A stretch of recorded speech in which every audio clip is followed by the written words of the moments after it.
드래곤 길들이기 속 또 하나의 주인공 투슬리스. 이 시리즈를 보셨다면 어디에서 모티브를 가져왔는지 떠오르는 동물이 하나 있으실 겁니다. 바로 이번 영상에서는 투슬리스의 행동과 고양이를 비교해봅니다.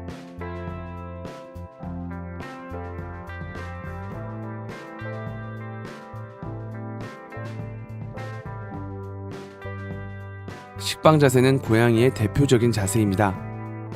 앞발과 뒷발을 웅크려 넣어 식빵과도 같은 모양이라 붙어진 별칭이죠. 휴식을 취한다거나 체온 유지를 위해서 또는 회복이 필요하거나 무료하다면 웅크림으로 다양한 이유를 찾을 수 있습니다. 그 중에서 투슬리스는 따뜻한 바닥을 만들어 식빵을 굽는 것으로 보건대 체온을 유지하기 위해 취하는 것으로 여겨집니다.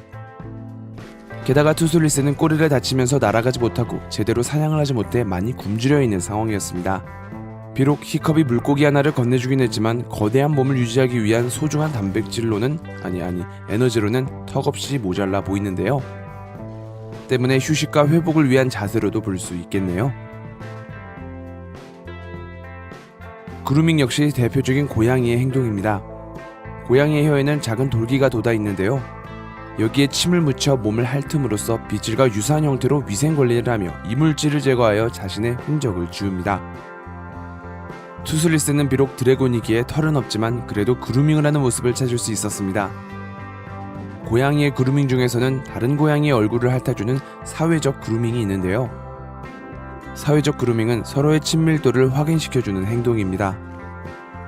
투슬리스와 히컵의 관계는 두말하지 않아도 되겠네요. 아마 고양이를 기르시지 않더라도 이런 장면은 한 번쯤 보신 적이 있으실 겁니다. 고양이는 동체 시력이 뛰어나기에 움직이는 무언가를 쫓는 데 특화되어 있는데요. 투슬리스 역시 이러한 모습을 보여주며 뿐만 아니라 다른 드래곤들 역시 불빛에 반응합니다. 험난한 야생에서 살아남기 위해서는 사냥감을 쫓는 시력과 재빠른 몸놀림이 필요하겠죠.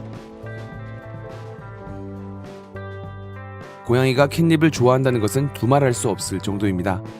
캣닙 속에는 네페탈락톤이라는 성분이 들어있어 고양이의 감각을 자극하며 그로 인해 행복과 만족감을 얻는다고 알려져 있습니다. 따라서 고양이에게 캣닙을 주면 뒹굴고 맛보고 침까지 흘리는 모습을 볼 수 있죠. 투슬리스 역시 특정한 풀에 자지러지는 모습을 보여줍니다. 모든 드래곤들에게 유효한 반응을 얻는 것으로 보아 캣닙에서 모티브를 가져오지 않았을까 생각해 볼 수 있겠습니다. 고양이의 눈은 많은 메시지를 가지고 있는 기관입니다. 확장과 수축, 밤만뜨기, 응시, 고양이 키스, 시선을 마주치느냐 마느냐에 따라서도 다양한 메시지가 담겨 있는 곳이죠. 히컵과 투슬리스가 처음 접촉을 했던 순간도 눈을 바라보느냐 바라보지 않느냐에 따라 다른 반응을 보여줍니다. 투슬리스의 눈에 대해서는 할 말이 참 많은데요. 이 이야기는 다음 영상에서 다뤄보도록 하겠습니다. 지금까지 보셨다면 한 가지 의문이 남으실 겁니다. 드래곤 길들이기는 왜 고양이의 행동을 따라했을까? 여러분은 어떻게 생각하시나요?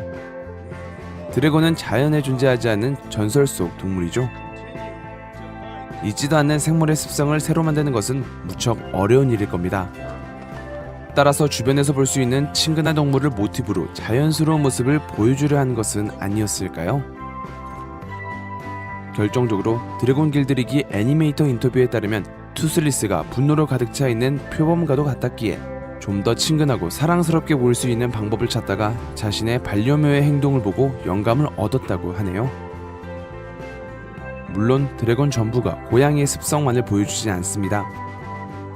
쓰다듬는 것이나 던진 물건을 다시 물어오는 부분처럼 개를 떠올릴 수 있는 장면들, 거꾸로 매달려 날개를 접고 있는 박쥐를 떠올리는 장면들, 부엉이가 생각나는 행동들, 유독 고양이의 행동을 많이 따라한다는 것이 드래곤은 드래곤 그 자체로서의 매력을 가지고 있다고 보시면 될 것 같습니다.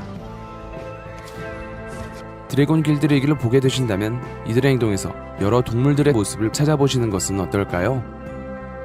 제가 준비한 영상은 여기까지입니다. 좋아요와 구독 버튼 눌러주시면 영상을 만드는데 큰 힘을 받을 수 있습니다. 그럼 저는 더욱 재미있는 영상으로 다시 찾아뵐게요. 감사합니다.